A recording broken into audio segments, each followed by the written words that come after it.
Sure, sir. You can. Yes, I'm starting. Good evening, everyone. This week we are going to see about motor control deficits in stroke related to disorder threshold control, which is majorly the work of our Mindy Levin ma'am. Am I audible, or is there any issues with my audio or my presentation slides? No issues, sir. Yeah, okay. Thank you, sir. Yeah. Before going into this thing, I would like to describe what are all the things we are going to do today. This is what I will cover these things as the basic concept behind spatial threshold, which has already been somewhat our Vasantan sir had said in while describing the equilibrium point of the hypothesis. That and regulation of a spatial threshold, how spatial threshold regulations and after CNS lesion, how it may get affected, what are all the how it behaves, and how to measure spatial threshold in a clinical setting. These are all the things I will be covering. And there is one article of a research work which is done by Mindy Levin's team. That is how to determine the spatial threshold during active and passive stretch. This was entirely done by Ankita madam, but I think unfortunately she had made all the PPTs, everything she had done. Just half an hour back, she had got, unfortunately, she had some family emergency, so she has to left. So I will do that presentation too, followed by me. The rest of the things will be covered by Rujita madam. And I think even though this seems to be quite big, we have kept it very simple because we want to understand, we want to learn, and we want to discuss rather than going into the details of articles per se. So it's almost like everything comes to around just 40 slides. I have this bad habit of going a little bit fast once I start talking. So if I am not audible, or if I am going too fast, if there is anything else, please feel free to unmute yourself and stop me then and there. And if you have any doubts, or if you have any contradictory views or any feedbacks, any suggestions, feel free to say it then and there, so that it will be easy for us to understand and then move ahead. Yeah, to start with the presentations, before I go to the presentation per se, I would like to enumerate, or this is one of the article which I have read in the recently, and which made me this was something new and give me a new insight of what is normal movements and how we see things. This is this is written by Latasha Nansen in the year 1996, in which he describes about what are normal movements in atypical populations. These word normal, normalcy, normal motor patterns, everything is being dominated so much in our clinical practice and researches. So we want our patients to gain the normalcy. We want our even these things has been ingrained in our profession so much that we want to achieve normalcy by any cost. And this has gone to that level where even patients have started saying, I want to feel normal. Obviously it is the human tendency to feel normalcy, but the way we see normal movements in atypical populations has to be questioned, or in this article it has been described in a very different way. I would suggest everyone to read this article, and I am explaining certain excerpts from this article. What is that is a common misconception is that whatever we see that from any of the major deviations from the normal population, or from the normal typical movement patterns, if there is a gross change in it, then it is considered as a abnormal or a atypical, if we consider it as a pathological. And this view is being based on number of assumptions which we had made, which is same as the patterns of voluntary movements seem in the in the typical individuals are the only correct ones. We presume, like, if a person walks like this, if 7 out of 10 people walks like this, then that is the only normal thing. There can't be any variations per se. This is one thing. And deviations from normal patterns, we consider it as there is something of the failure from the central nervous system, and we have to correct it. This is what this is also one of the assumptions which makes us to cling towards our normalcy, normal tendency. Sheik, sir, yes. Just a small interruption, sir, not related to the presentation. Yes, I think someone has joined with the name of Arjun. I am not sure. Selva, sir, is it? Yeah, sorry. Okay, sir. Okay. Yeah. Okay, sir, sure. Sheik, sir, please continue. Sir. Yes, yeah. And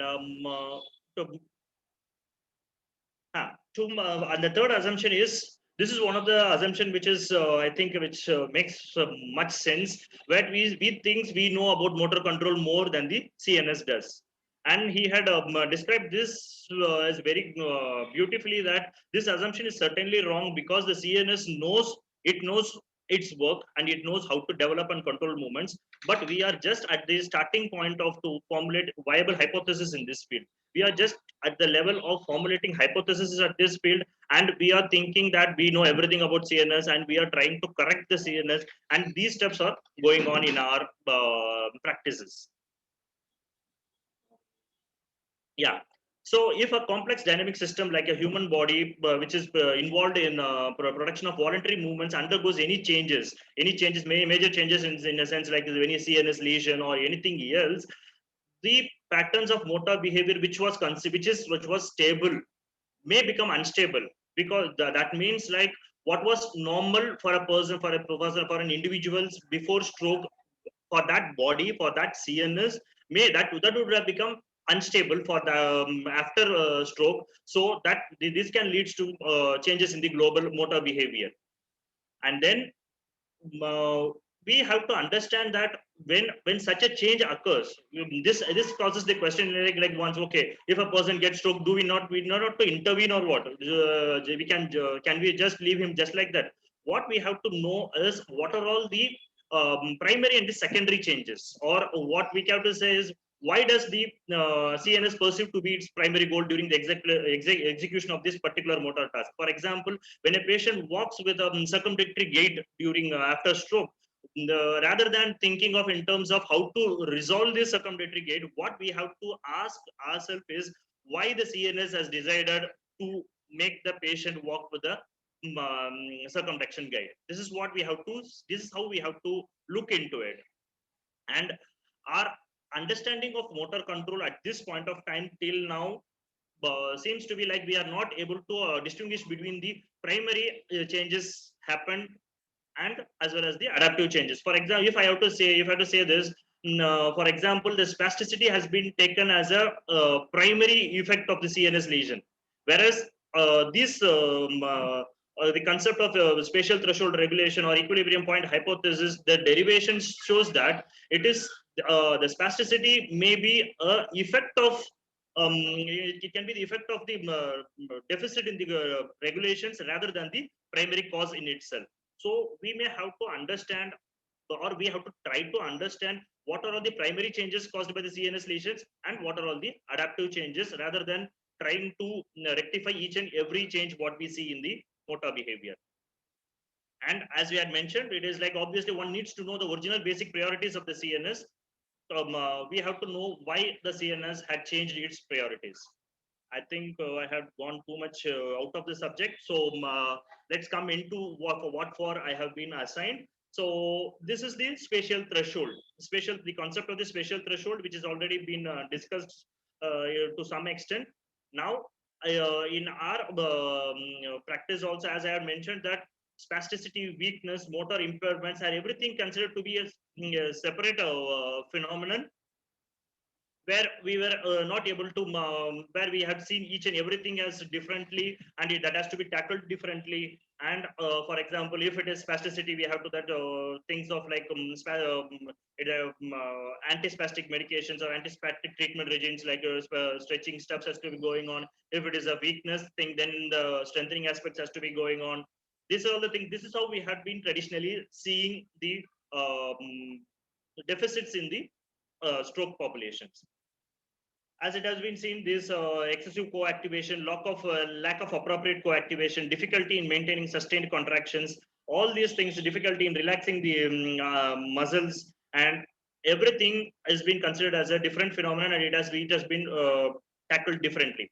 But in this spatial threshold regulation, what we can see is, it is the different parts of a same continuum. For example, if there is some problem at certain ranges in the regulation, that may produce a muscle weakness, certain, if the part is, if there is a problem in certain range, then it will cause a deficit in the co-activation regulation, and in certain ranges it may cause spasticity. What I am trying to say in this is, all these things can be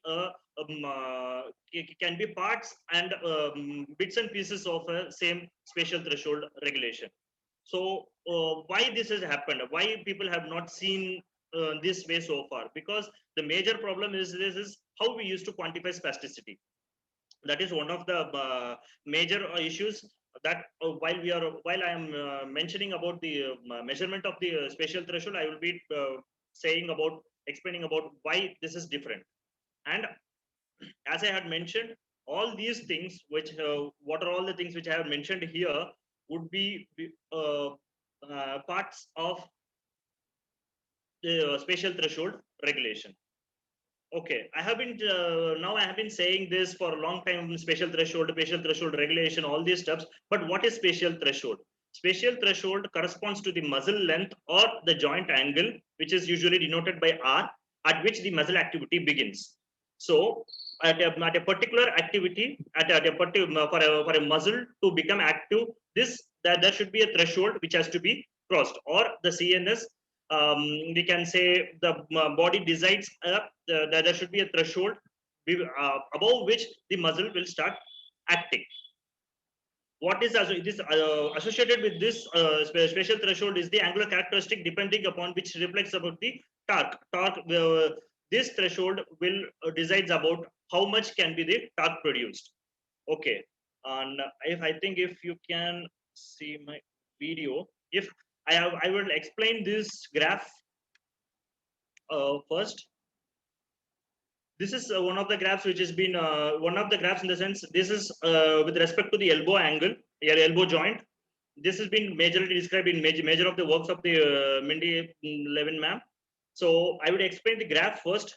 Whatever it is, this is the in the x-axis. This is the elbow joint angle.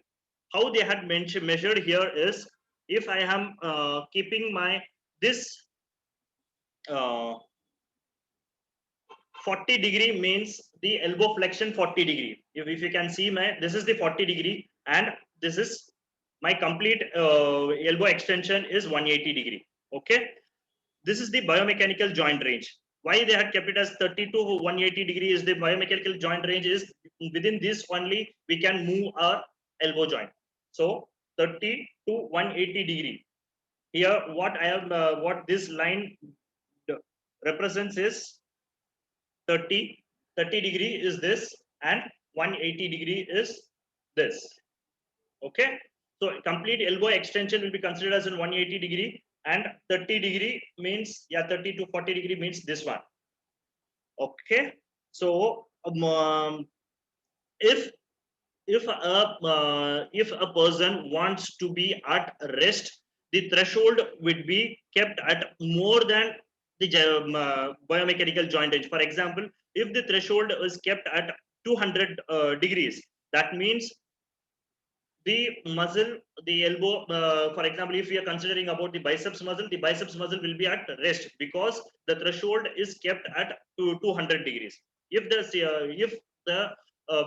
brain decides the elbow or the elbow joint or the biceps muscle to be at rest, to be relaxed, the spatial threshold will be set at 200 degrees. 200 degrees or beyond the, what I am trying to say is 200 degrees is beyond the biomechanical joint range. Then there won't be any action. During rest, the spatial threshold is kept beyond the biomechanical joint range. So when there has to be an action, if this on the other hand, if the spatial threshold is kept below the biomechanical joint range, for example, if it is kept at 20 degrees, or if it is kept at more than 0 degrees or anything else, then the muscle is free to produce full muscle force along its entire joint range.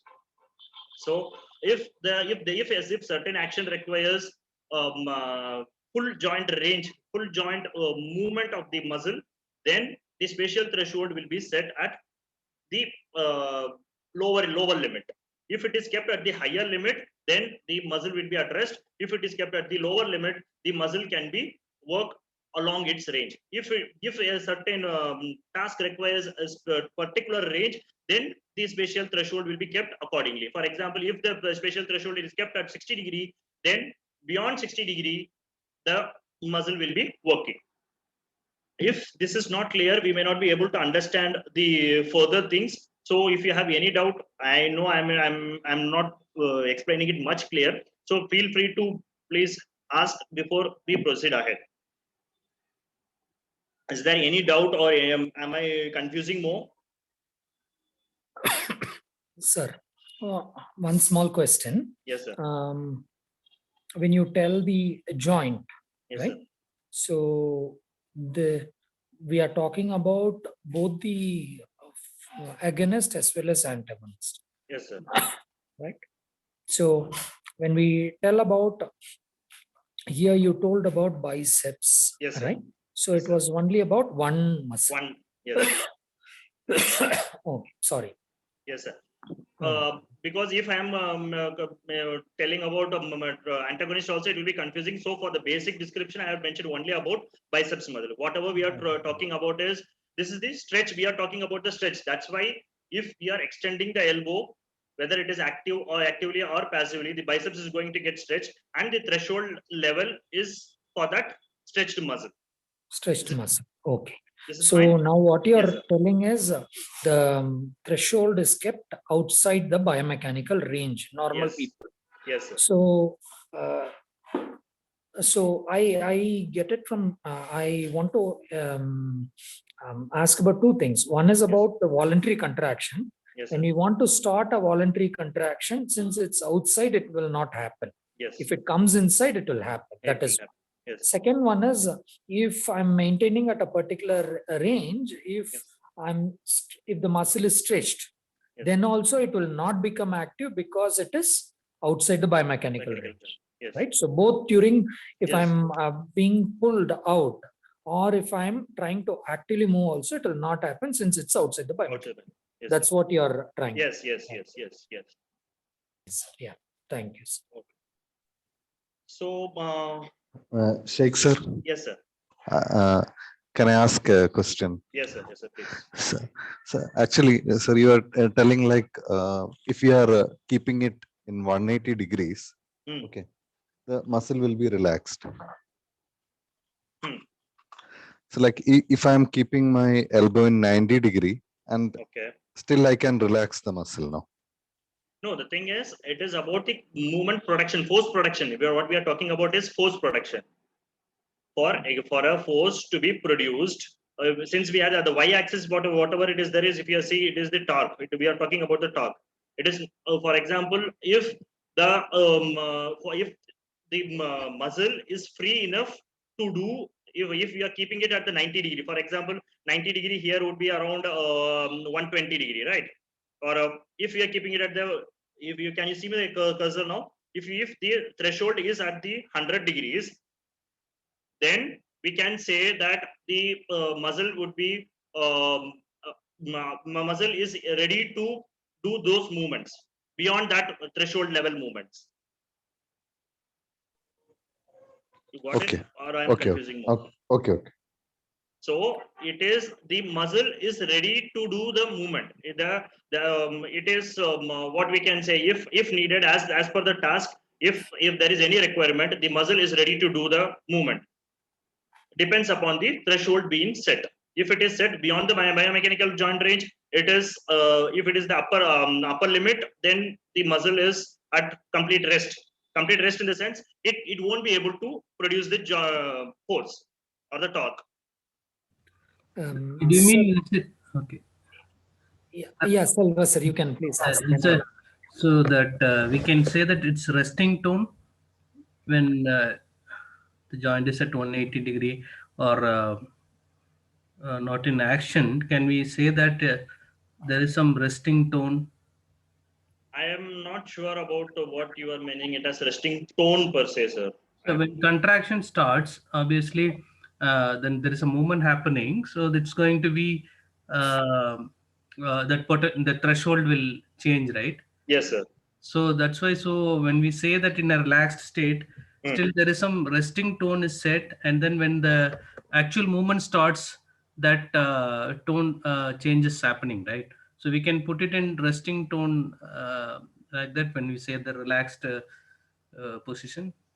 I'm not sure Sir, about this. can I Yes, take sir. that Yes, sir. question? Yes, sir. Yes, sir. Yes, sir. Sir, here, when they talk about this particular model of equilibrium point, what they tend to tell is when you're at rest, normally there is no action which is happening. Yes. So if at all there is a tone, which we may call it as a tone, but we are not keeping the EMG and picking it out. We are doing a passive extension and we are trying to pull and we feel a resistance. So that resistance, they are entirely attributing it to the elastic properties of the connective tissue, Yes. which we had seen in the previous one that Yeah. the peripherally it will be there. So passively when we are there, they don't bring in a combination of EMG plus the peripheral elastic resistance. So they basically, when we are passive, right, the brain doesn't act, and basically you have the resistance, whatever you feel is because of the peripheral structures. So depending on the amount of elasticity and things like that, the limb can be in different position. For example, if you all stand, for some people, we'll be having it at 180 degree when we are standing. But some people who are going to gym and things like that, we would automatically see that they have a slightly bent elbow, right? So all those are being attributed to that, and it is not for this. So here they are telling that it's outside the biomechanical range. So, Yeah. Sheik, sir, one more. Yes, sir. Yes, sir. One more small point. Now, when we discussed previously, we had discussed it as lambda. Yes, so, have you noted anything where they are telling that this is different from lambda? No, sir. The thing is, like, this is the theoretical conception, what they had said about the spatial threshold, and how to determine that clinically or in research works, they had gone into the tonic stretch reflex threshold, which they had mentioned it as lambda. I will be coming for that. Okay, sure. Okay, I will be coming for that. This is the theoretical idea, and how to determine that. For that, we need dynamic SRT, and then from dynamic SRT, we will come to TSRT. That I'm coming in coming slides. Yes, sir. Yeah. Yes. So, is there anything else, or shall I move ahead? Okay. I think I can. Okay. Yes. So, yes, sir. So what we had seen now is, now we can see that the spatial threshold has the capability to move beyond the biomechanical range. Here the biomechanical range in this graph, it is given as angle -2, angle plus. So theta, angle theta minus theta plus, and the threshold range. Yeah, the spatial threshold has the potential to go from R minus to R plus. Why this is needed is, that is why we have explained now. The spatial threshold has the capability to shift itself, or the CNS can shift the threshold beyond the biomechanical joint range as per the need. Why this is very important? Why, what, so what can be the question. So this explains a major thing of, by regulating the spatial threshold and its associated torque or angular characteristics within these limits, these CNS can produce physiologically possible combinations of any muscular activity, as any muscle activity, torque, or positions.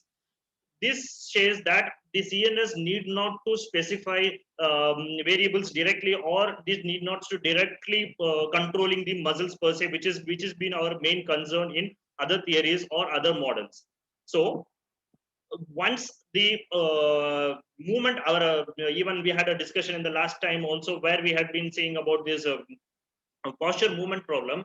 If the threshold is being set at beyond the biomechanical joint range, that will be the cause for posture. And if it is set within the biomechanical range, or when it is to go towards the lower limit, then that would be the deriving force or the allowing force for the movement.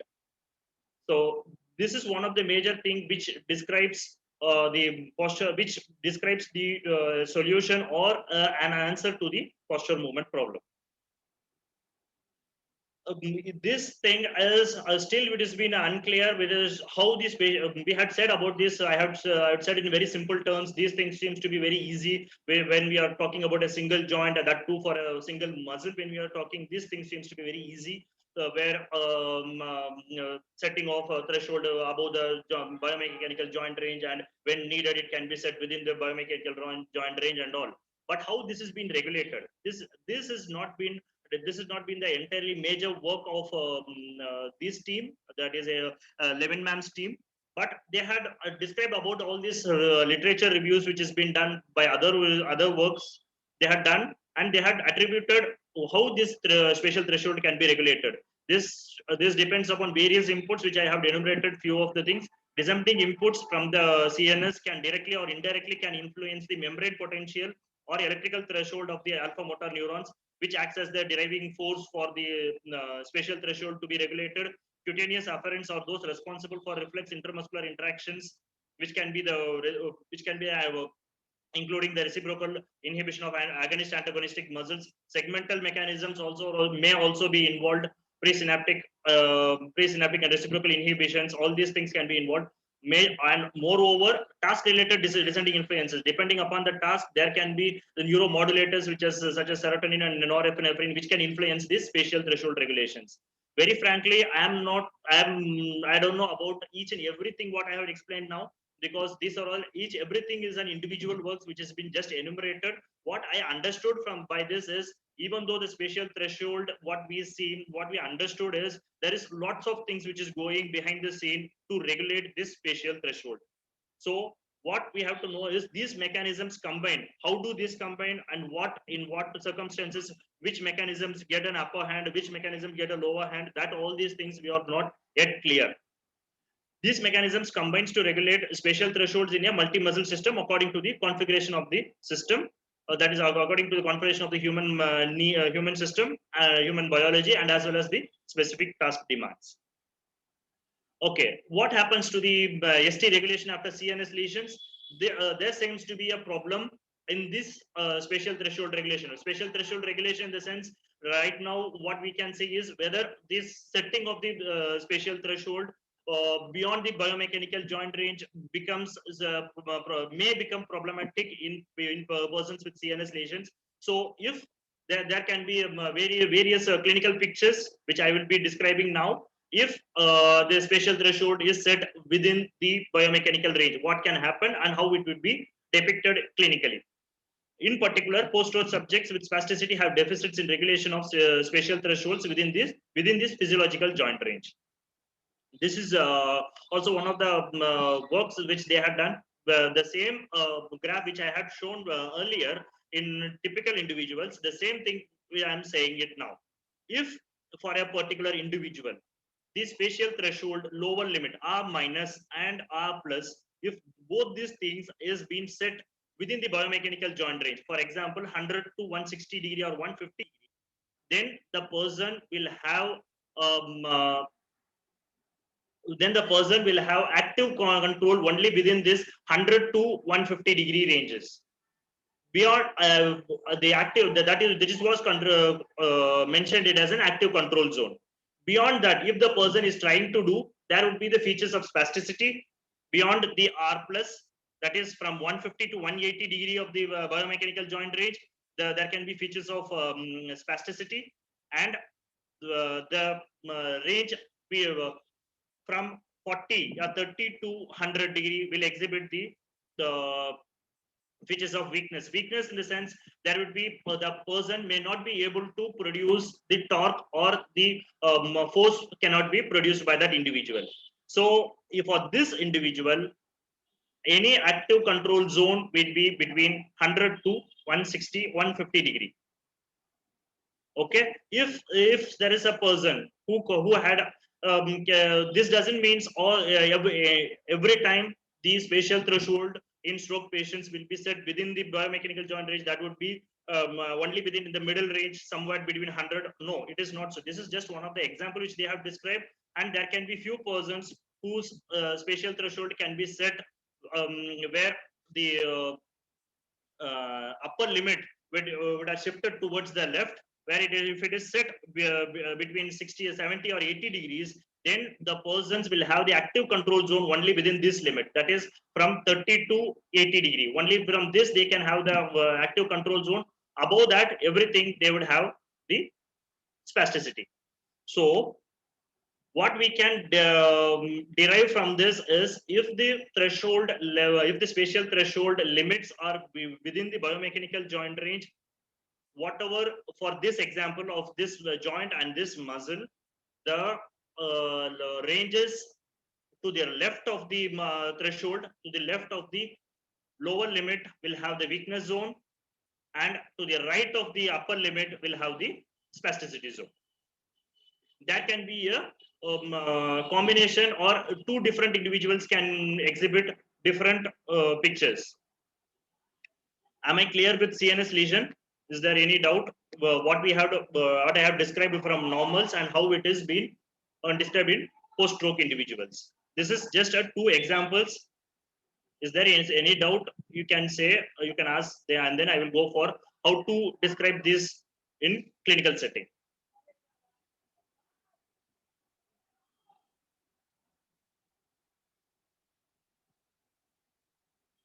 Sir, actually, in the stroke, it is fine.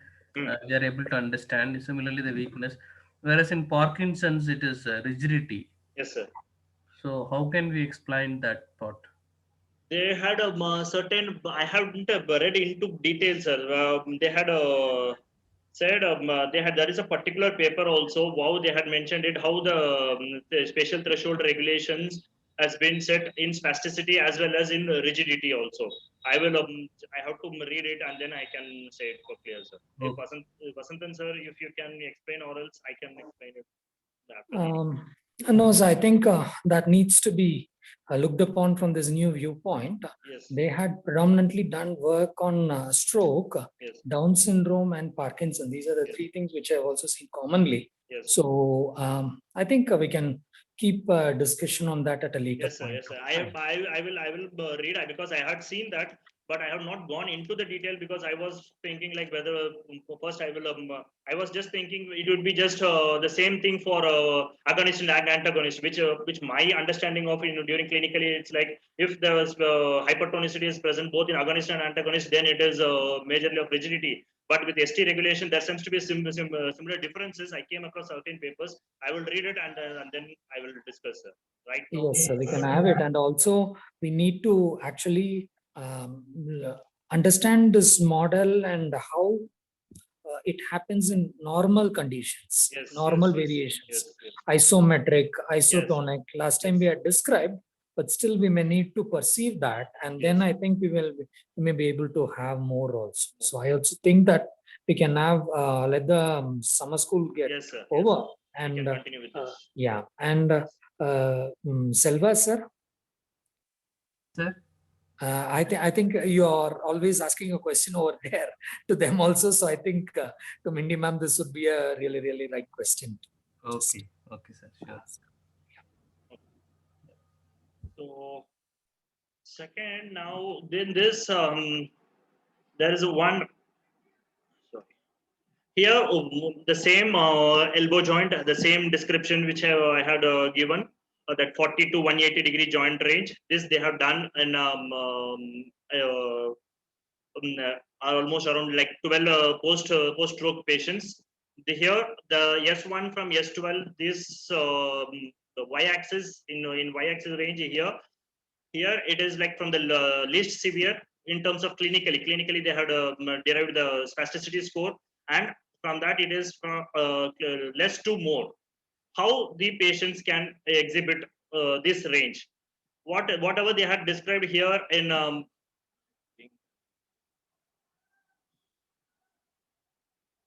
one minute. Okay. In the first page, whatever has been given here, as I had mentioned in the graph, here, weakness zone, active control zone, and spasticity zone. Here, the active control zone is being described here in blue color, and co-activation, when if the agonist and antagonist is both the muscles started to fire, then that is been mentioned here as black in black zone, and the spasticity is mentioned in the yellow color. What they had, why they had done this study is to determine the range at which the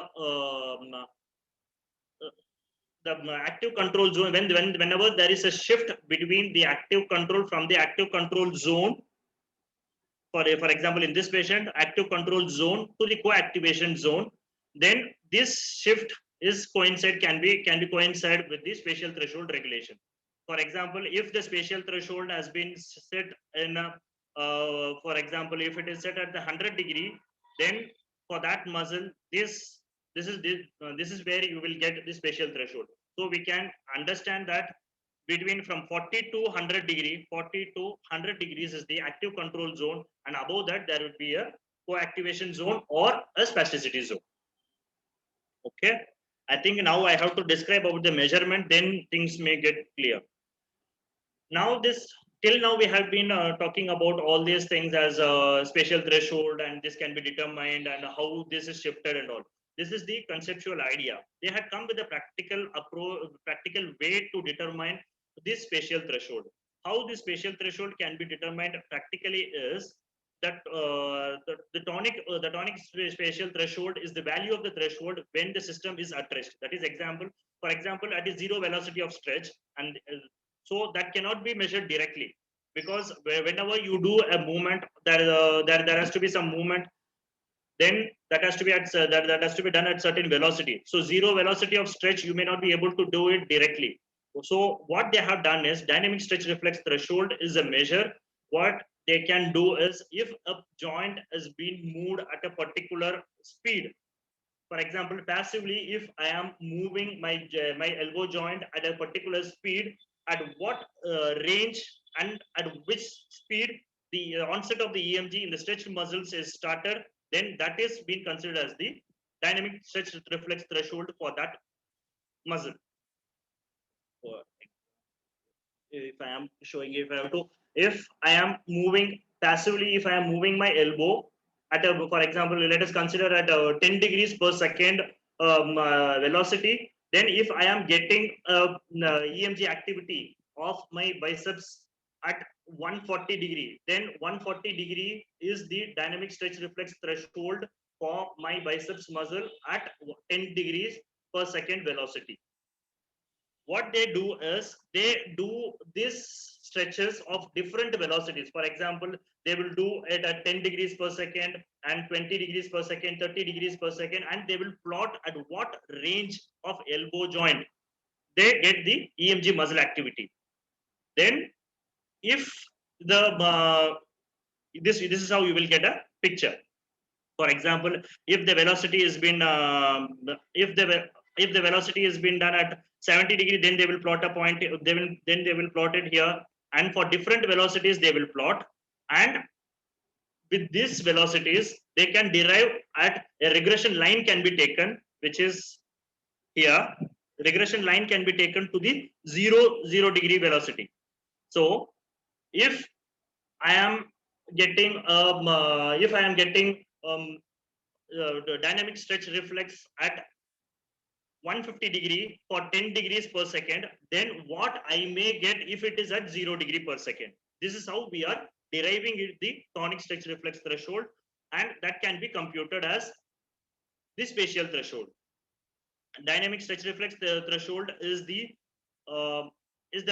joint angle and the velocity corresponding to the onset of the EMG in the stretched muscles at each stretch velocity. So for a single muscle, there can be n number of dynamic stretch reflex thresholds depending upon the velocity. With all the various velocities, we can derive a regression line to the 0 degree velocity, 0 degree. Thus, what we get it as what we get as that angle, joint angle for 0 degree, that can be that is the tonic stretch reflex threshold, and thus can corresponds to the stretch reflex, the spatial threshold of the muscle. You may ask, we may get a question like, now if a person, if a typical individual, if you are doing a movement, passive movement, we may not be able to get any EMG activity, because as we understand that in passive, movements, the spatial threshold is being set at the is set beyond the biomechanical joint range. Then how does they derive the tonic stretch reflex threshold? For that, they do the velocity to be at as great as like 200 degrees per second, which is very fast, which is not required in any of our, which is not possible, we can say, at any of our daily activities. So if I am, even if a normal individual, if the muscles are stretched at a very high velocity, like 200 degrees per second or 300 degrees per second, then there can be a Emg activity can be detected. For normal individuals, to get that tonic stretch reflex threshold, we may have to go for higher thresholds. Whereas in individuals with CNS lesions, it is seen that even with as low as 8 degrees per second or 16 degrees per second, there are Emg activity patterns. If I can if I can describe this, in healthy individuals, if you can see, this is the biomechanical range. This theta plus is the theta plus till theta plus is the biomechanical range. For healthy individuals, this is the higher velocities. For example, if this would be like 500 degrees per second, you will get it for 500, 400 degrees per second only. Above that, to plot the TSRT, we have to go beyond the biomechanical joint range and we have to derive the tonic stretch reflex threshold. Whereas for the stroke patients, all these ranges will fall within the biomechanical joint range. And then the lambda, what we are calling it as lambda, will the tonic stretch reflex threshold will fall within the biomechanical joint range for stroke individuals. Whereas for the healthy individuals, mostly it will fall beyond the biomechanical joint range. Is this clear? I don't know if I am hearing myself for the first time, I am making sense or not, I don't know. It's clear for me. The others will have to tell. Yes, sir. Yes, sir. Seems to be clear. Okay. So, sir, here in the left side picture, the first picture, A, Yes, yes, sir. The individual points, whatever they have, points whichever are there, those are where the points, right, where the Yes, sir. EMG started working, Started working. and then they had plotted a regression line to the zero. To this zero. Yes, sir. Whatever we are getting here, these dots or the dots, in the sense the dot from where we have got it, that would be the dynamic stretch reflex threshold. So we have n number of dynamic stretch reflex thresholds. We need it for so that we can plot a regression line to determine the tonic stretch reflex threshold that can be equated to the spatial threshold. Okay, right. Yeah. So that's that. So this first picture is that of a stroke patient because Stroke it's patient, yes, within the biomechanical range, which is there. Yes. Incidentally, Subramanian sir, no, so he keeps doing this day in day out in stroke patients. Okay. So he measures the tonic stretch reflex threshold in stroke patient. His PhD topic is related to that. Sir has any equipment for that, sir? Yeah. They have a equipment. Yeah, TSRT machine. They have it. Sir.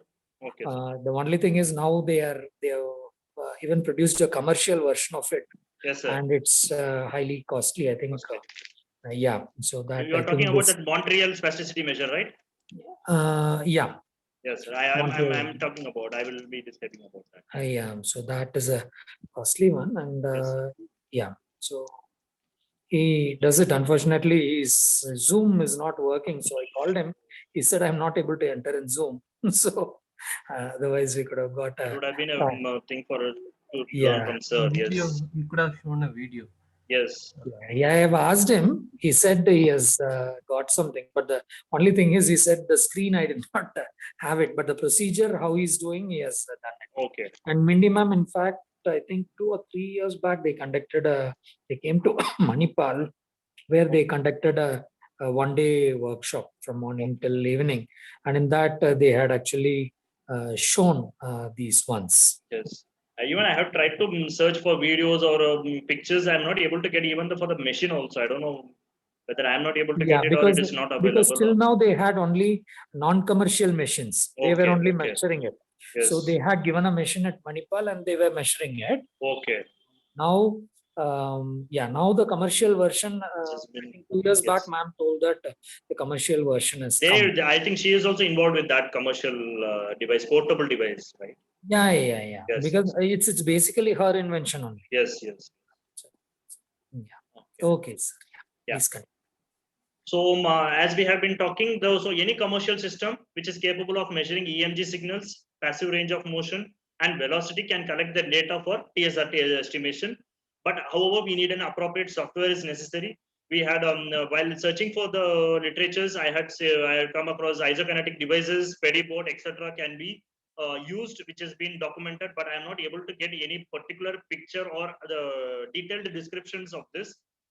However, there is one thing as a Montreal stretch reflex threshold measure, which has been, which was most probably, I think this is the one.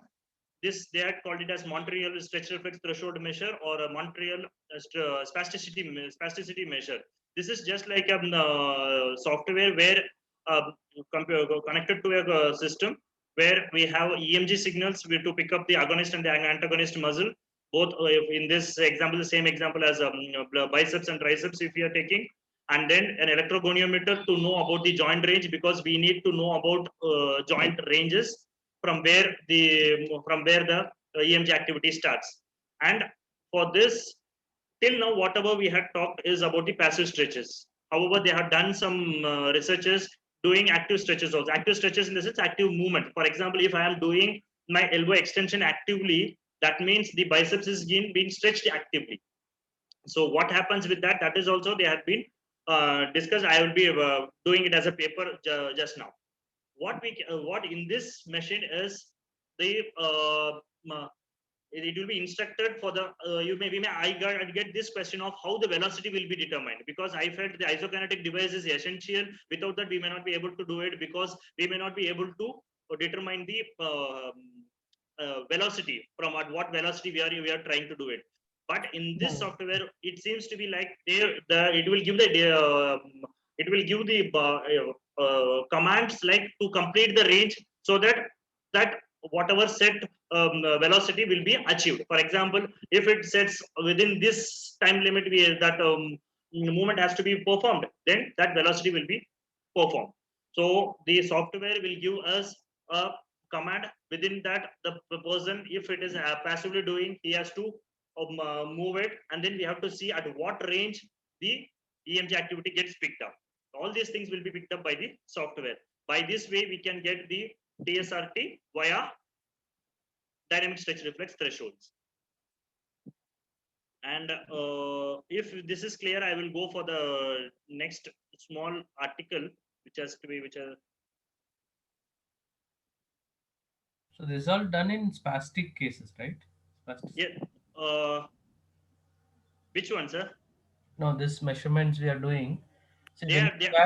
If it has to be done in typical individuals, then then the equipment should be capable enough to produce higher velocities, so that the DSRT can be achieved. Yes. Typically, in spastic in individuals with spasticity, the DSRT will come within the range, so that it will be easy for us to do within the biomechanical joint range. For typical individuals, I don't know, without an isokinetic device, even if the command is there, for example, if the machine gives me the command to do of 300 degrees per second, I don't know how far it is possible. I don't know that nitty-gritties. I don't know. I think we may have to ask sir for that, whether they have done it in typical individuals. No, sir. I don't remember Subbu doing it on typical individuals. Anyhow, we'll ask Subbu to come in through some of the means and second one for Silvas's question. So it's not done in spasticity per se, but in stroke people. Because weakness also can be there. And what we are measuring as spasticity from outside, and what the machine is measuring, the EMG activity, also is slightly different. So in stroke patients, subjects are stroke subjects. Subjects, and then they have done. Yes, because as we had mentioned, it can be if the threshold has been set at a different level. There can be weakness, majorly weakness and less amount of spasticity. Anything can be there. So what we are measuring here is the threshold regulation rather than spasticity. Yes. Yes. This is the article which Ankita ma'am had prepared. I think this is one thing which is in this, what they have done is they had compared between active elbow movements and the passive stretch. They have taken the same elbow joint in this also, but they had compared it with whatever I have described now, whatever I have explained right now is the passive thing. Either machine does it or the therapist does it. Now, this is the comparison between active and the passive. What they have done, I just rush it up because I think we had TSRT is determined at rest, identify the joint angle at which the spasticity begins to be manifested. That is that is what we had seen now. Active movements also influences if whatever we believe this by this threshold regulation, spatial threshold regulation, then active movements must influence the TSRTs. And differences in between TSRTs between active and passive movements should be related to the clinical movement deficits. Here, what we can say is that again, this is the normal range for the active flexor cut, the spatial threshold, the stretch reflex. Here, the same thing. Whatever I had talked till now as spatial threshold, here it is determined. Here it has been mentioned as stretch reflex threshold. This is same. This is same. If it is, this can be beyond the threshold range, can be beyond the biomechanical range. It has the freedom to move anywhere. So this is the normal phenomenon where passive. This is the difference between passive and the active muscle stretch when for the patients who have no spasticity, or for the typical individuals, the threshold is being set beyond the biomechanical joint range. So for if the patient has been asked to relax or not to do any movement, and if it is being done passively within the biomechanical range, there won't be any movement, or we will not be getting any EMG activity if the person is a typical individuals, or if there is no problem in the spatial threshold regulation. Whereas for the person with CNS lesion, if the threshold is being set here at this point, for example at around 140 degree, then the range beyond this, the 140 to 180 degree of the biomechanical joint range can be considered as a spasticity zone. This I think we had already discussed. Now, what happens with the active muscle stretch? For active muscle stretch, the threshold being set for biceps muscle at the beyond the biomechanical joint range when I am doing an elbow extension. Now, when I am doing an elbow extension, the biceps muscle has to be relaxed. So the threshold, spatial threshold for the biceps muscle is being set beyond the biomechanical range, and for the triceps muscle, this would be set within the biomechanical joint range. So there would be a activity will be there, because for me to extend the elbow, obviously I need triceps to work. What happens with this in individuals with spasticity is if they had been done a passive muscle stretch, we will get only this at the biceps muscle. Whereas when they are trying to do an active muscle stretch, there would be a co-activation, because the threshold for the biceps muscle has been shifted here, and this is and for the triceps muscle has been shifted here. So within this range, there would be an co-activation because of the activity of both the triceps muscle is trying, as well as since the threshold is reached, the biceps is also will start firing. So there will be a co-activation. This is what the basic difference between passive muscle stretch and the active muscle stretch. In a passive muscle stretch, for an individual with CNS lesion, there can be a spasticity zone where the agonist is where the antagonist is being started firing, and which is preventing the movement from the elbow extension to occur. If it is an active muscle strength, alongside the agonist, antagonist also will work. So there would be a co-activation. I think I am clear. If there is any doubt, you can please ask me. So what they have done is they have taken 13 adult stroke patients. You may ask, while I read this article, I got this basic doubt. How I am asking a stroke patient to do this elbow movement freely? Because probably there would be motor control movement deficit, motor deficit may be there. But whatever they have done is here they have taken the patients who have a certain range what they can able to do it. What they are trying to say here is, even though if a person can do a movement within this range, there can be an element of spasticity or the co-activation can happen. So that would be visible during active muscle stretch. So whatever in a stroke patients, what they have done is active muscle range or active range which has been available. They have taken a composite spasticity index to determine in the elbow flexors and extensors. This composite spasticity index is a aggregation of the wrist clonus as well as the DTR tendon response and as well as the resistance to the passive muscles. This is out of 16. The total score would be out of 16. Some residual function in the affected, yes, obviously there should be some residual function should be there so that the patient can be able to do the movement. What they have done is they have kept the arm in 70 degrees of flexion and abduction, and the elbow is, as I had mentioned earlier, it has been kept at 40 degrees like this. 40 degree, what they are meaning it is like this, and so 180 degree would be complete elbow extension. And they had recorded the EMGs from the biceps muscle, brachioradialis, as well as triceps also. What they have done is, as I mentioned, the EMGs has been from 2 elbow flexors and triceps brachii, both medial and the lateral heads they had taken, and so this signal, this EMG activity would be recorded in a software.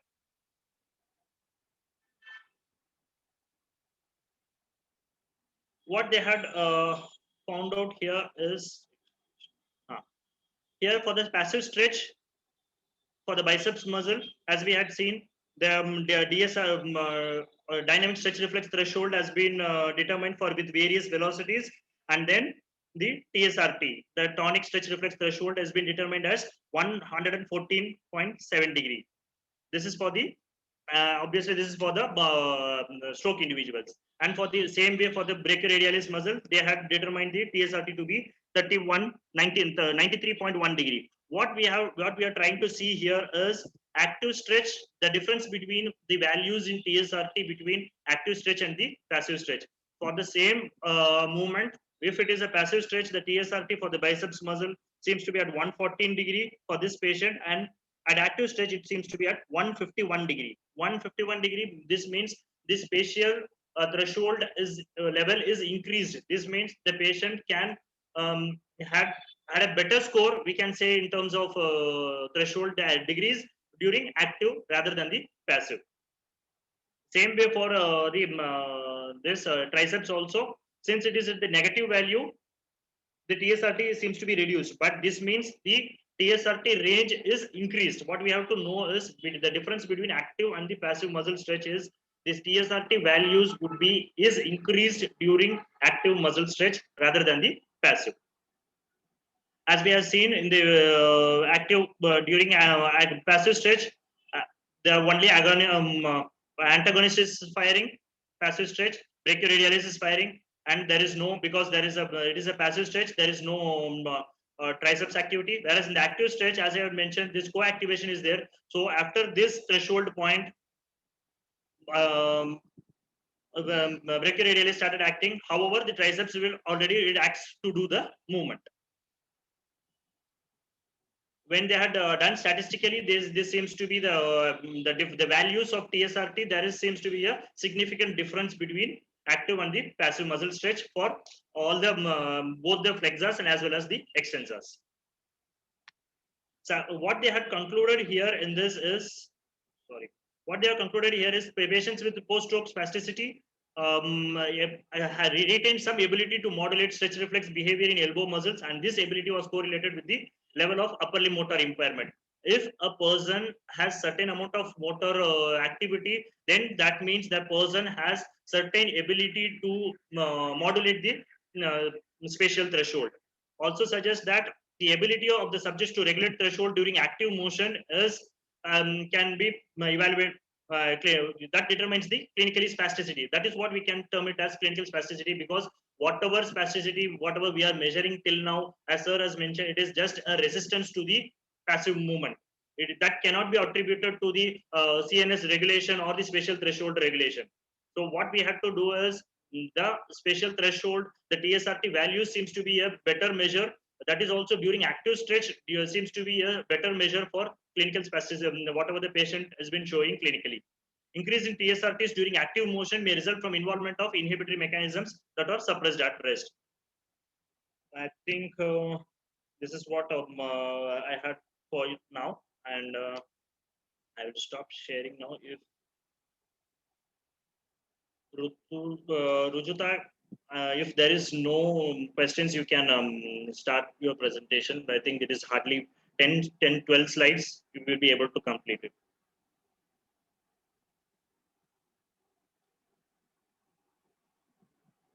Uh, I think sir had made you the host, right?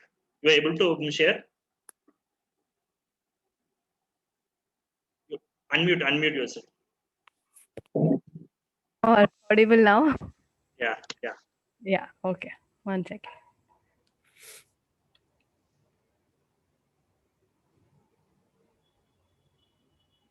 All right. So, right now, as we have been considering a single joint, the elbow joint, and we have been focusing on the flexors and the extensors. So, our hello. Yeah, you are audible. You are audible. Okay, all right. As we know that our movements, whatever functional movements we carry on with, are never at restricted to a single joint.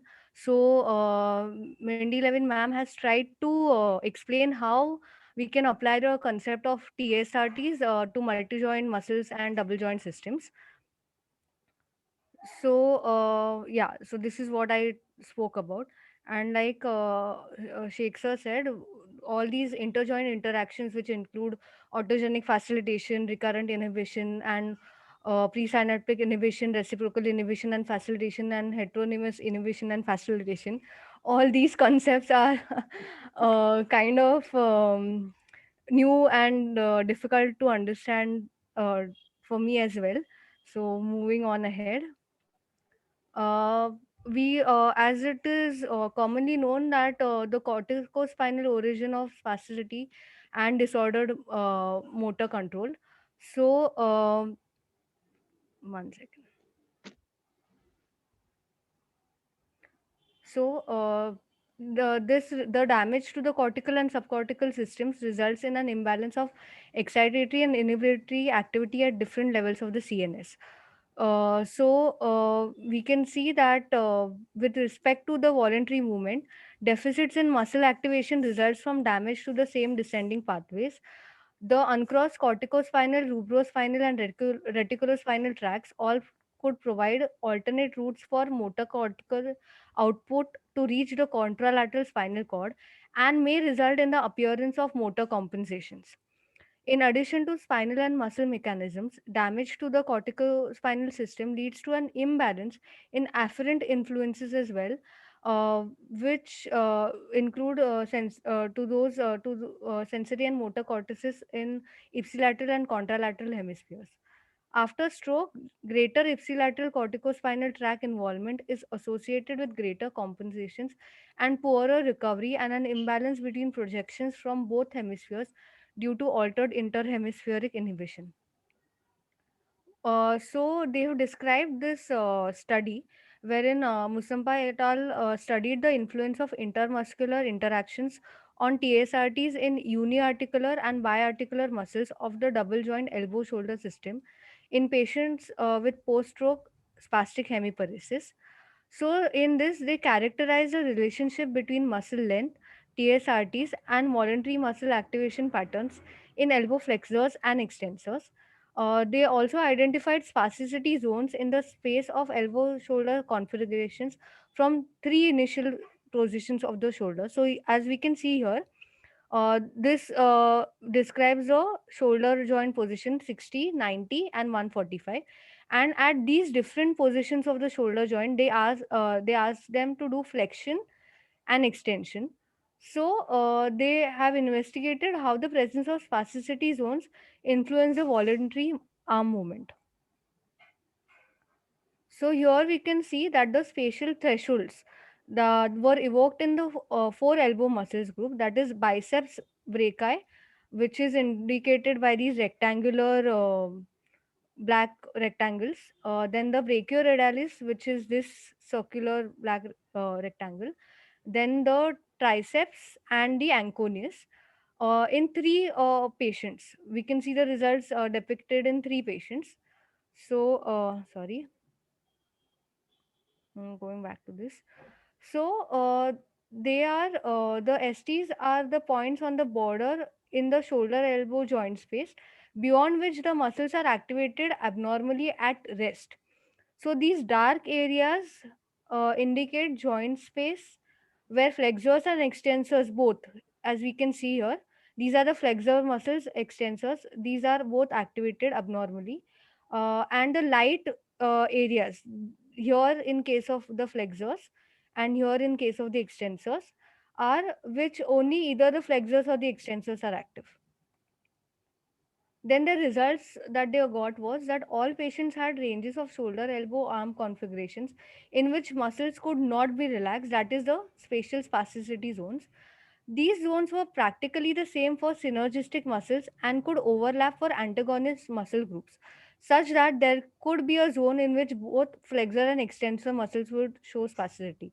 Here, as we can see, then, when the patients attempted to voluntarily extend or flex their arm into the spasticity zones, significant abnormal and agonist and antagonist muscle coactivation patterns occurred. The angular value of the TSRT is evoked by stretching of passive muscles and the borders of the spasticity zone identified by the active movement were highly correlated, indicating a relationship between spasticity and disordered movement confined to specific areas in the joint space. Thus, during active elbow extension, when the elbow reached the specific joint angle associated with the elbow flexor TSRT, elbow flexors became active and coactivation occurred. This relationship was less marked in the extensors during the active flexion. So, the inference that they brought about from this was that the limitations in the ranges of regulation of the TSRT correspond to the appearance of abnormal muscle activation patterns, such as excessive co-activation, when patients attempt to make voluntary movements. In addition, ranges in which typical patterns of muscle activation can occur, such as reciprocal activation, have also been described using the TSRT approach. The main thing that I think Mindy Levin ma'am and her associates are trying to say is that spasticity cannot be viewed independently from the motor control deficit. Like they go hand in hand.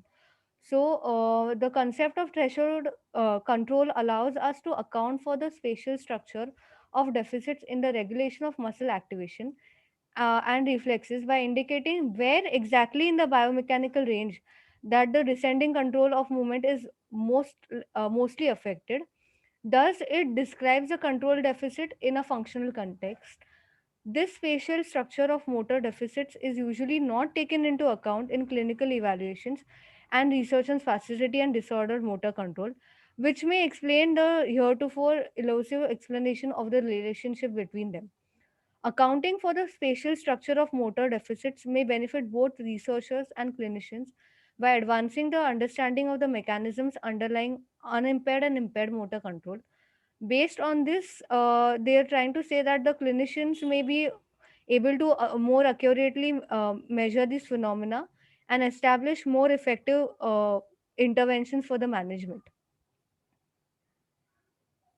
So again, it's kind of repetitive in the text, wherein they've said the same thing about the correlationship between the spasticity and the motor control deficit. So there is, if we go to this point itself, there is evidence for both limited redundancy in the joints affected by the reduced spatial thresholds regulation leading to a restricted range of movement with limited variability and a preserved redundancy in joints which are not affected by such limitations, leading to the appearance of motor compensations. So, since you've given the upper limb example, so they're saying that recovery of upper limb movement is often evidenced by the ability of system to express more appropriate redundancy, the appearance of fractionated movements and movements out of pathological synergies due to a decrease in synergistic coupling between joints and or by the use of fewer compensatory motor strategies. Is it okay if I go ahead? They have described two other experiments or tasks. Shall we just be on the previous two slides for some time before going? Okay, all right. This one, sir? Yeah, this, yeah.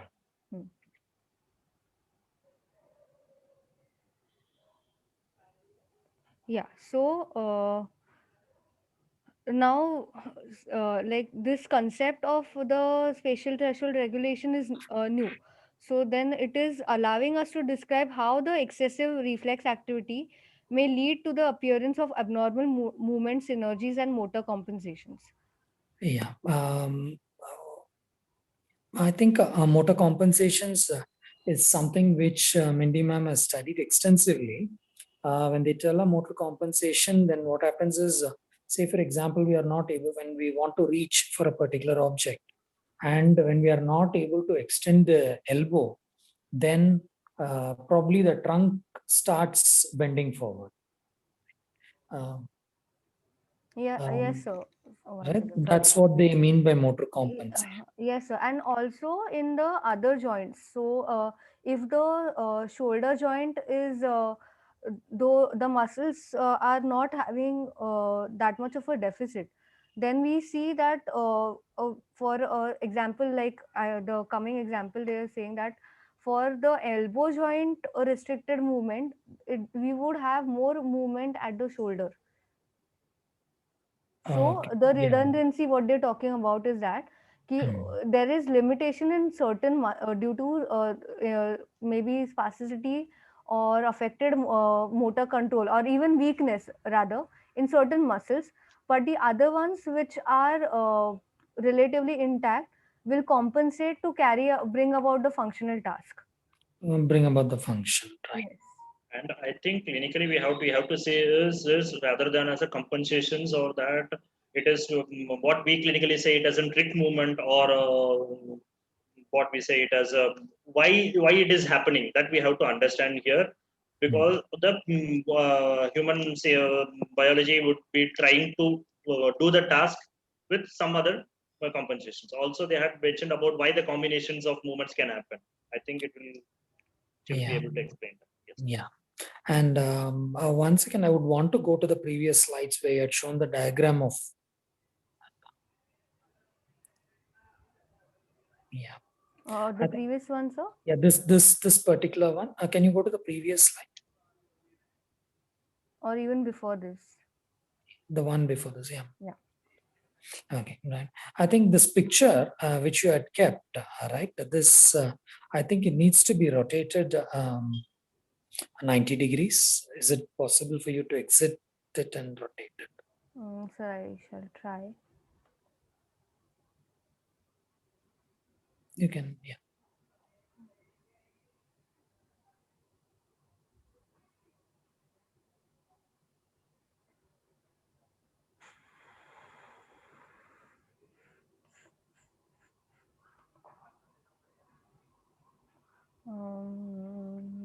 The whole picture as a whole, can you just rotate it? To look for a way. Control on top of it, I think. If you just reduce the picture size, it would come in, I think. Okay. From top, you can just reduce it. Pull it down. Yeah.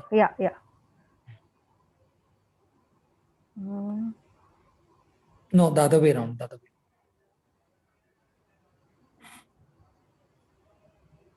So this way?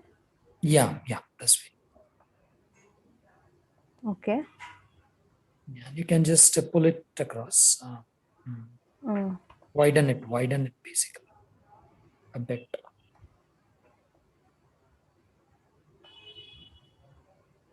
Yeah, that's. Okay, now this needs to go. I think this way it will be fine, because previously we had been seeing this particular picture, right? During Sheik's presentation, it was presented this way, I think. Right, sir? Yes, sir. Yeah, right. So here what we can say is we are trying to move the elbow, and we see that in one range, the shaded area, the gray color area is where one muscle is getting stretched, right? And the other range on the top of it is when you're moving it in the other way, the triceps is stretched. Sir, should I give you control for this?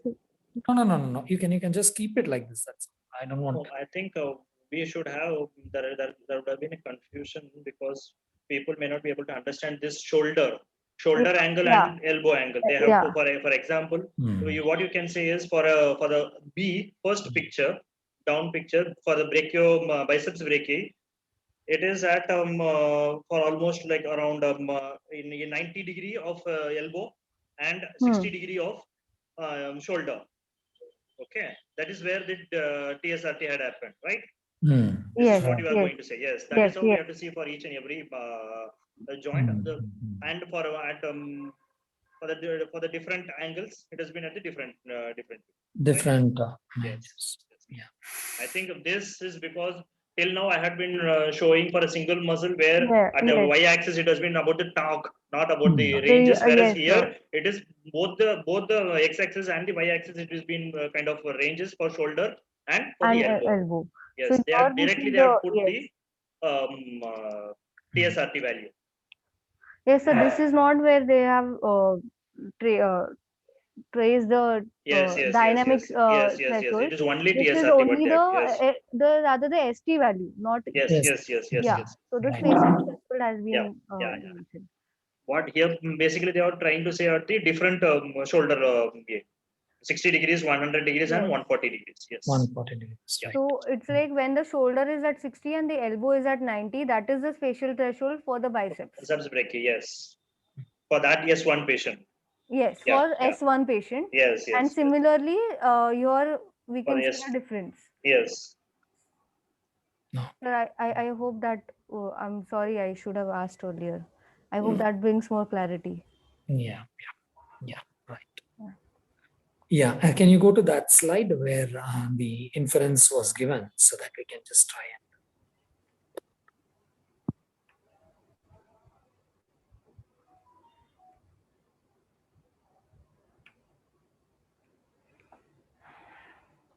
Yes, sir. So this one or the next?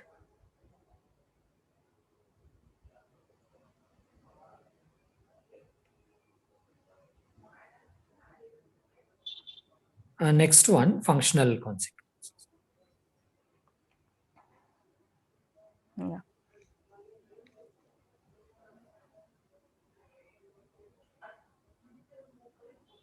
Yeah, this particular slide, I'll let it be there. Okay, sir.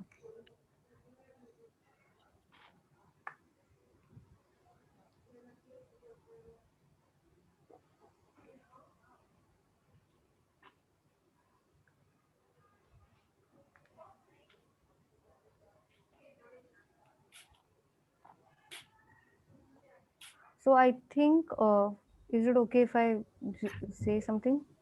Yeah, please. Yeah, so the third point which we can see, individuals who have deficit in multiple ST regulation have a limited number of possible joint combinations with which to produce different actions.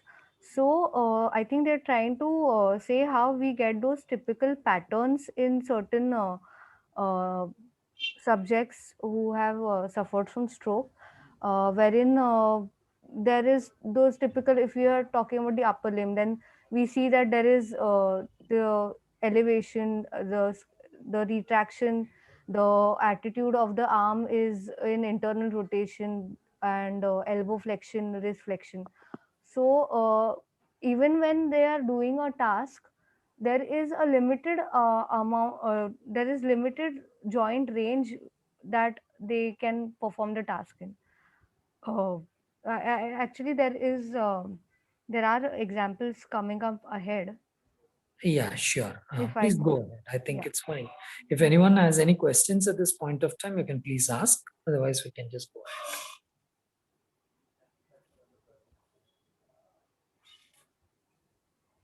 ahead. Okay. I think they don't have a question, so you can please go Okay, ahead. all right.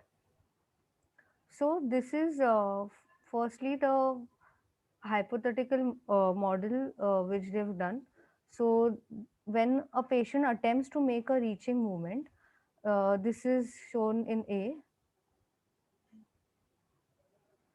So here we can see the person's hand is first on the lap and this is a reaching task.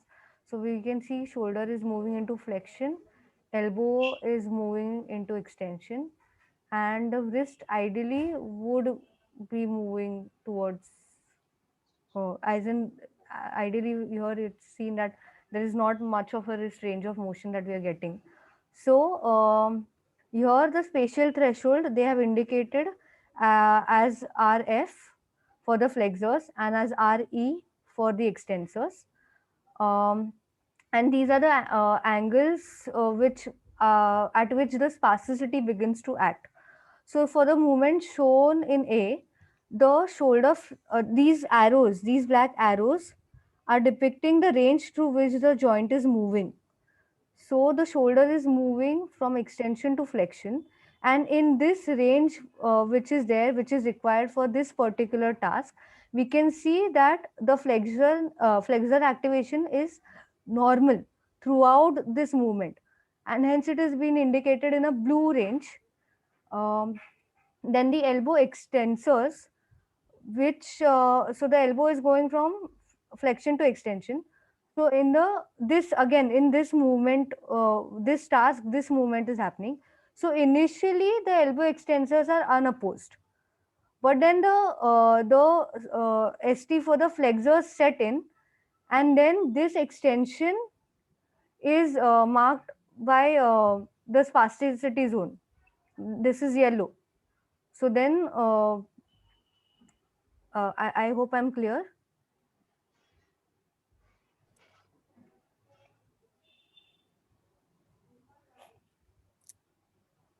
Yeah, you can please go ahead. Yeah.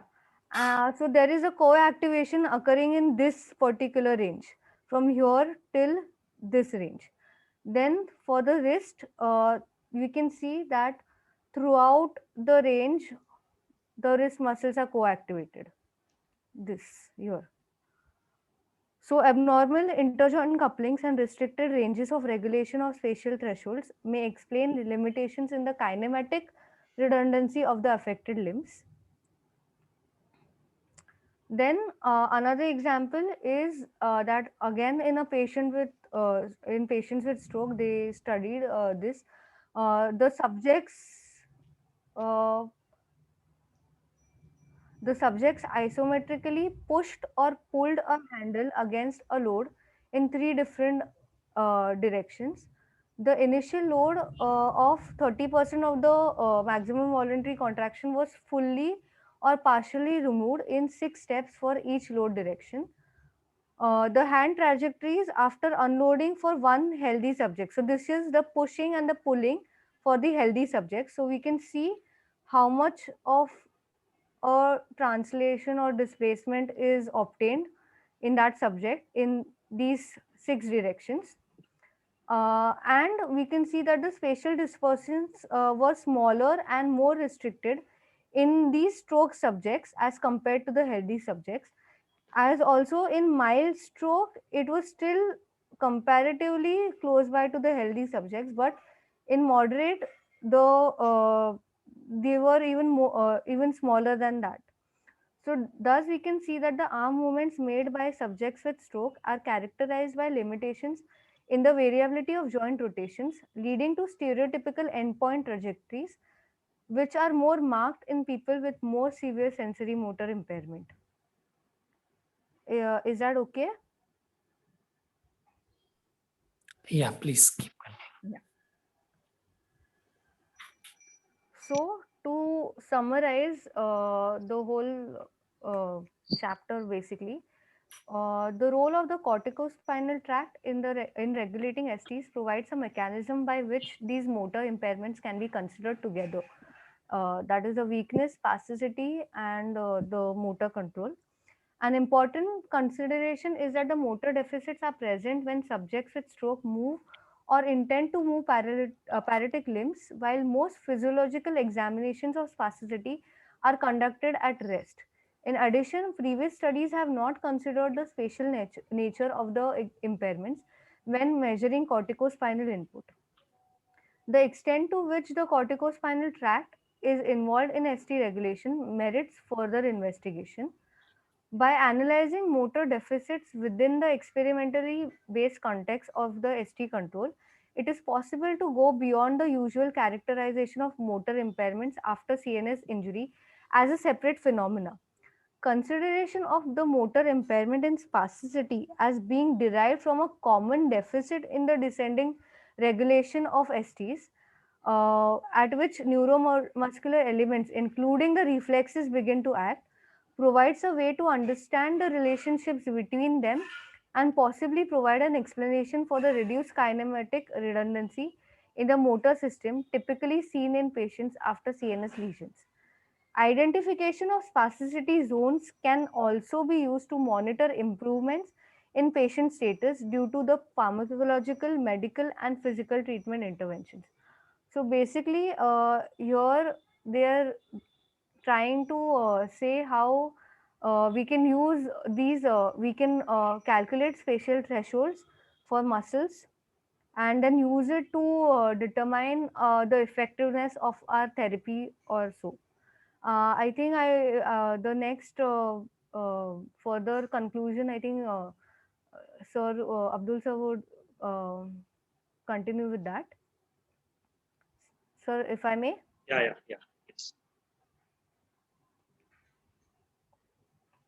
Just proceed to the next slide. What graphics you have put here? Okay.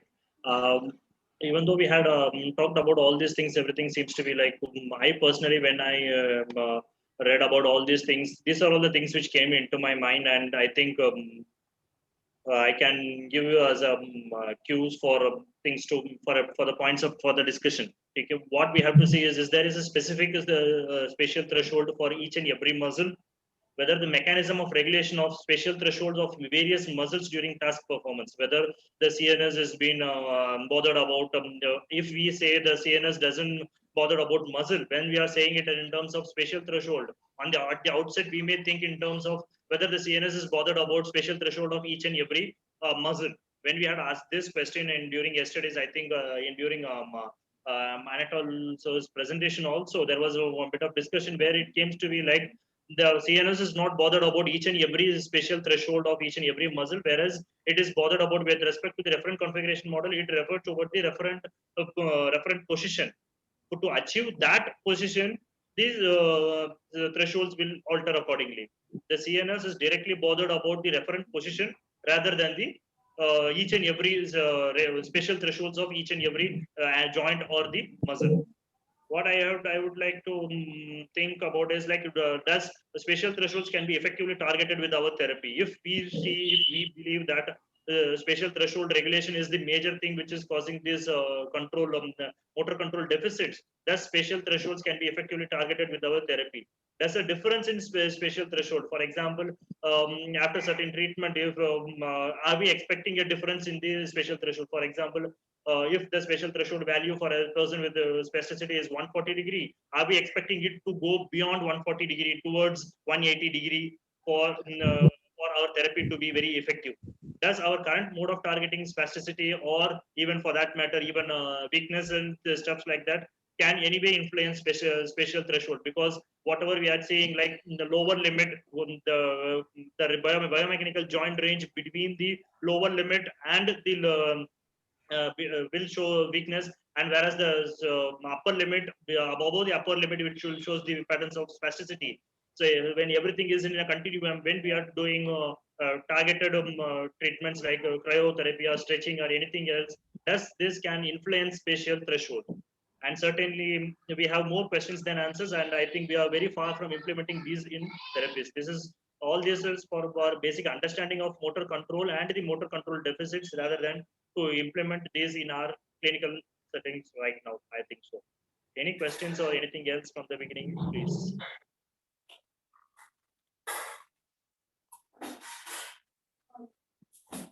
Rujuta, please go to the next slide also.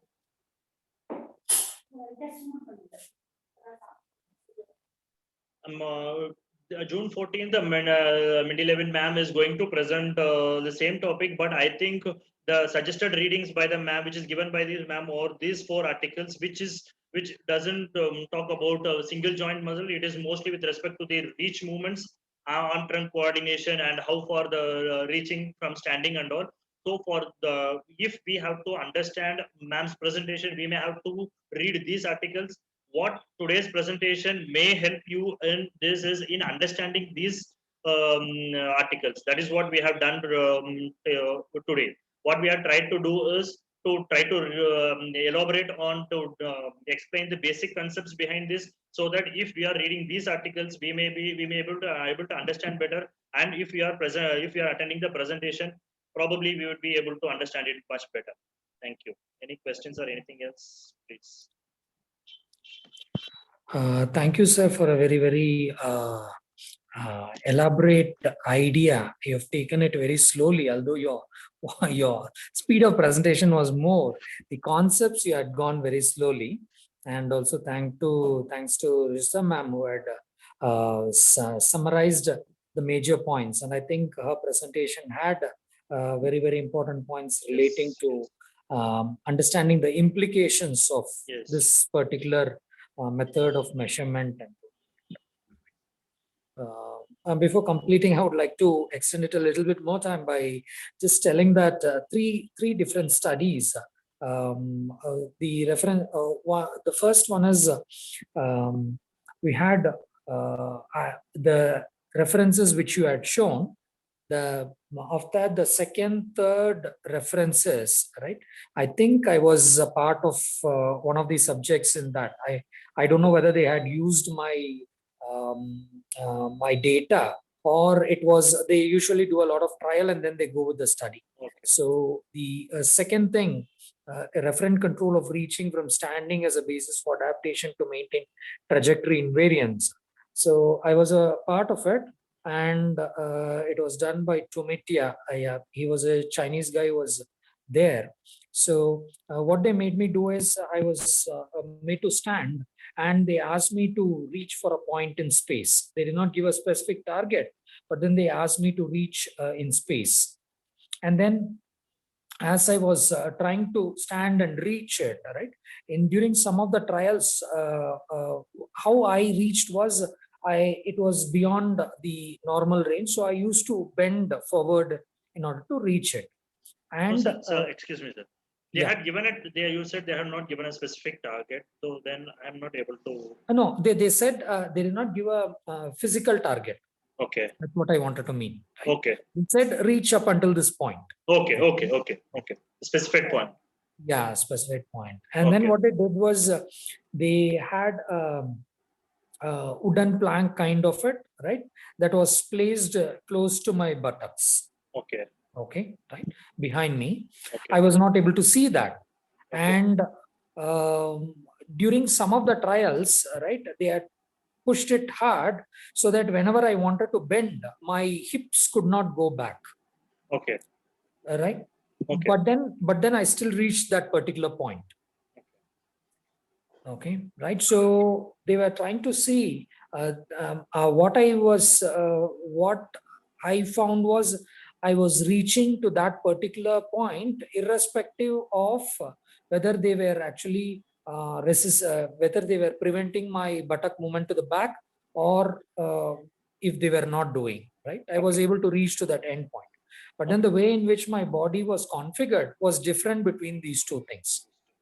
So that brings in an idea of that the system is redundant, in that even one way it is not able to do, in the other way we are able to do. So that I think is also the heading of reduced kinematic redundancy and motor equivalence.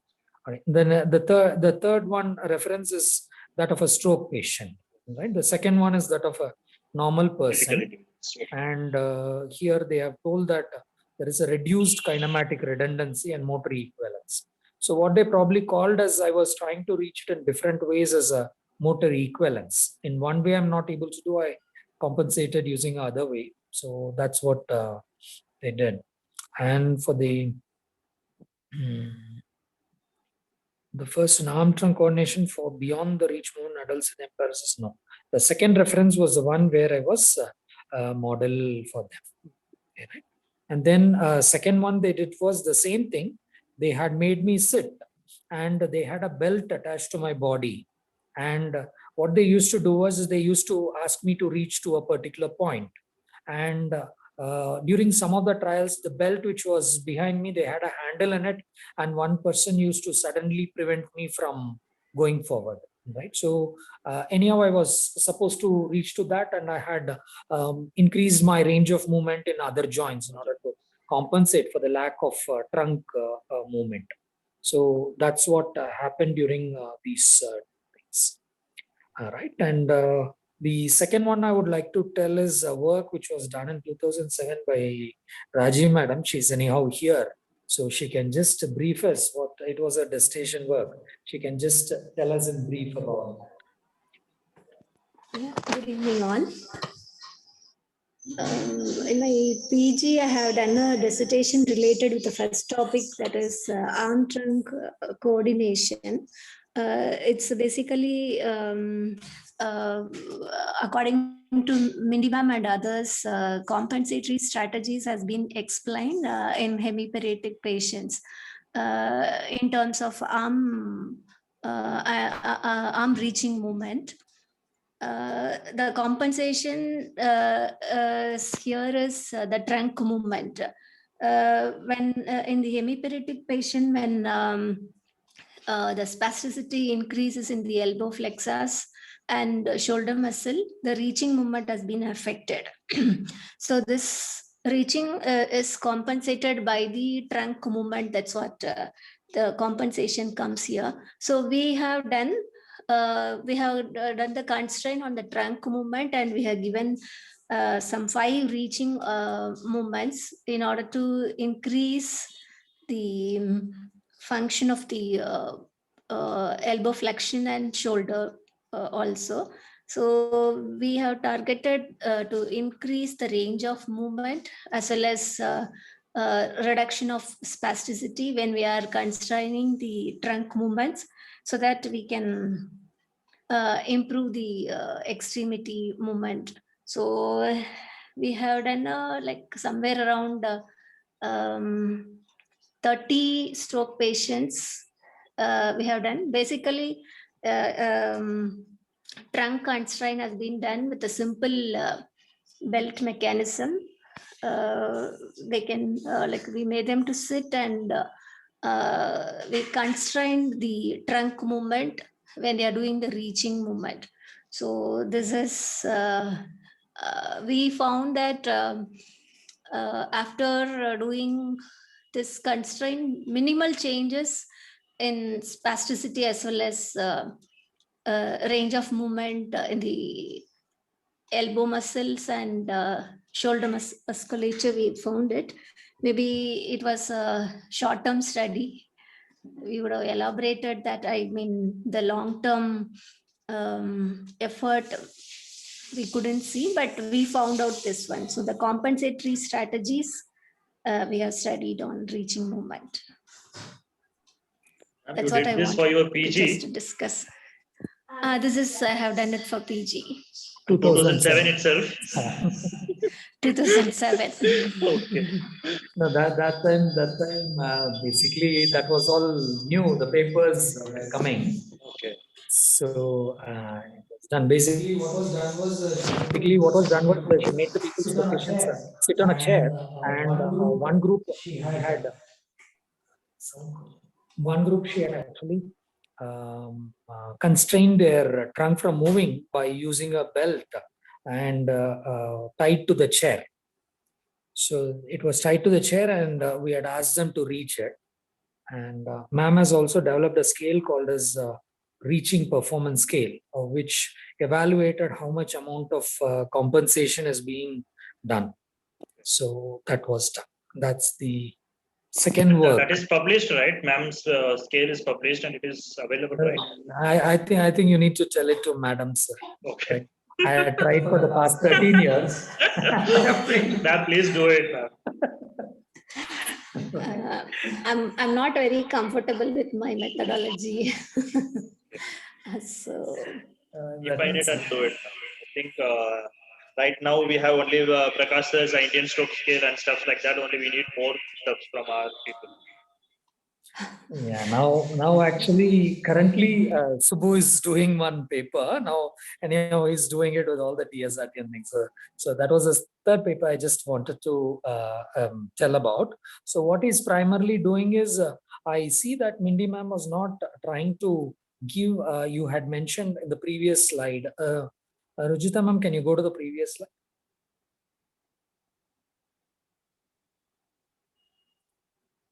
Yeah, he had said that this current mode of targeting spasticity can anyway influence ST. But when we see Mindy ma'am, she has not used these ones. What she's trying to do is, what is Subbu's work is, he's trying to give virtual reality training of reaching to one of the groups. And the person has to repeat it. They are trying to repeat, I think approximately 300 times they are trying to repeat.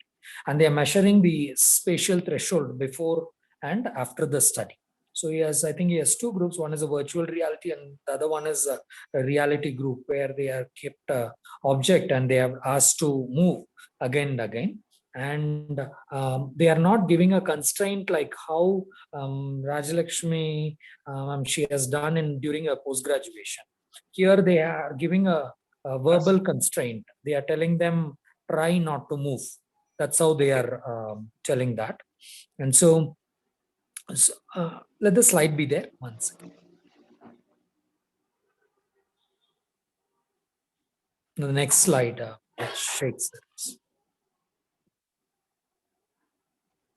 Rishta ma'am, you're there. Yes, this one. No, this particular. Okay. Yeah. So the last one is the crayon stretching they are not using, but they are primarily trying to give active movements and try to see whether the spatial threshold is changing or not. That's one. And for the third point, and for the third point, I think definitely maybe Mindy ma'am is looking into as a spatial threshold, whether it can be changed or not. But predominantly when we look from Latash's point of view or Anatol's point of view, it is primarily that redundancy which is there, which is helping us in movement. And we may need to understand how it compensates, because even if you are going to try and increase the range of one joint or the other joint, it might again lead to a problem in additional degrees of freedom coming in.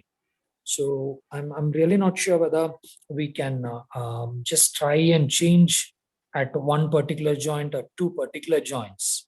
That I'm pretty doubtful. So we may need to look at it from a slightly outside view of functional therapy. And we are trying to do different kinds of movements, right? And trying to improve the redundancy level. So I think that may be, that's how I see it. But we really do not know. So sorry, so could you repeat this thing, what you just said? What I basically am trying to tell is instead of looking at whether spatial thresholds are improving or not is a question, right? And that I think Subramanian is doing with a lot of practice what is happening to the stretch reflex threshold. But my primary point is, instead of looking at it as a muscle or a joint, right? When we look into a task, it is performed by multiple joints together. So the spatial reference frames, which they are telling, which involves the whole body, may be more important for us to look on what changes are happening at that level That I think with specification to EP, I think we need to look into that, because when you're looking into the I think the next reference, can you put the next slide?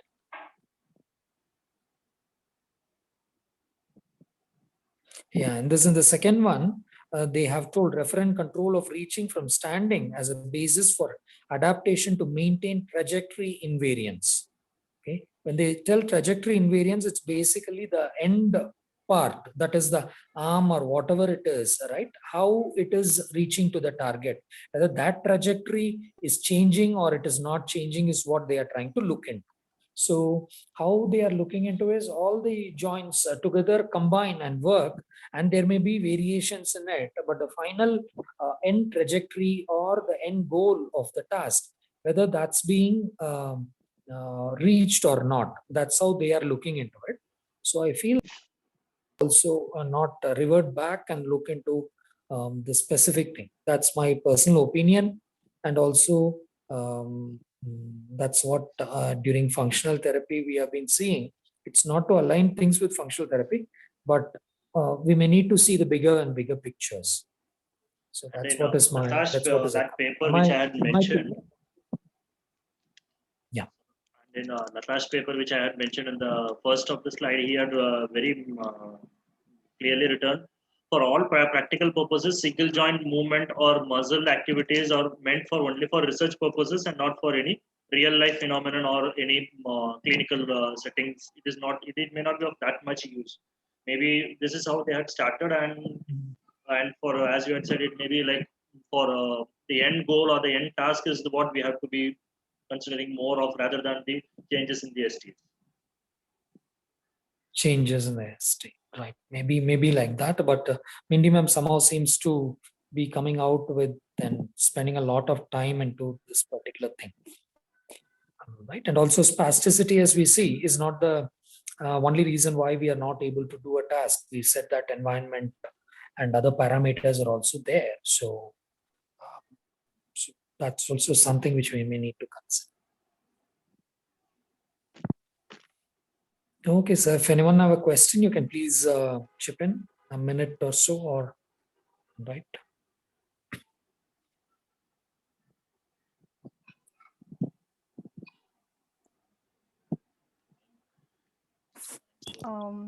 Sir. Yeah. Actually, last time, if you remember, Devanshi had brought up the question to where does this lambda come from? And you had said that we would know better by the end of our presentation. But having read all these articles and all, this query still remains. Like we know that's not your presentation. That was Shauna's, Naveen's and Riddhi ma'am's presentation. Yeah, but that question of, we know that okay, the CNS is determining a lambda or the spatial threshold when we are looking at Mindy ma'am's research, but we still are not. We are still in the dark somewhere. Where, how come it is determining this particular point? Yeah, right. That's true. But still, I have a viewpoint about it. Not viewpoint about it. I have the information about it. But I think we will go to it. We will go to it. And as Latash told, the same question was asked in the last Anatol's presentation, and Latash told that Shauna's presentation might be having a clue as to the intent of it.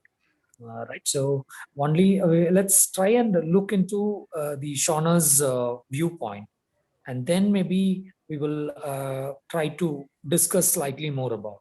Okay, sir. Okay, right. Sir. So as of now, what we are clear is what is that the brain is trying to control when the movement is happening, right?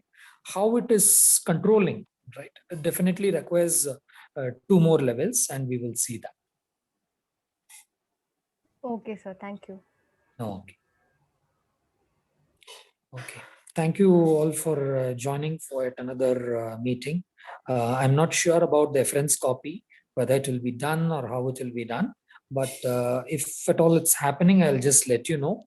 But otherwise, if that doesn't happen, this would be our last meeting as for pre-MCSS, and we may have discussions in between if you want during the period.